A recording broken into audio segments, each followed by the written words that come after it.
உறவுகளுக்கு வணக்கம். இன்றைக்கி நம்மளுடைய கேப்சிங் பிடிச்ச சேனலில் நம்ம பார்க்க போகிற சமையல் வந்து ஃப்ரெஞ்சு டோஸ்ட்டு. இந்த 4 முட்டை கூட நம்ம வச்சுருக்க பாலை ஊற்றிக்க போகிறோம். நல்லா இதுமாரி ஏதாவது கலரில் பீட்ரு அதுமாரி ஏதாவது வச்சுருந்தோம்னா, இல்லை ஸ்பூன் வச்சுருந்தோம்னா போட்டு நல்லா கலக்க போகிறோம். இந்த பாலையும் முட்டையும் நல்லா அடித்து வச்சாச்சு. இது கூட கொஞ்சம் ஏலக்காய் பொடியும் நம்ம கலந்துக்கலாம். சீனி இதில் போட்டு கலக்கி நம்ம நல்லா கலக்கி விடணும்.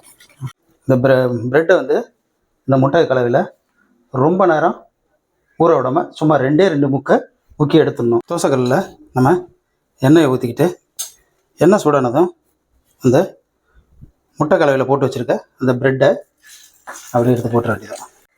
இப்போ அப்படியே இந்த ப்ரெட்டை நம்ம பரட்டி போடலாம்.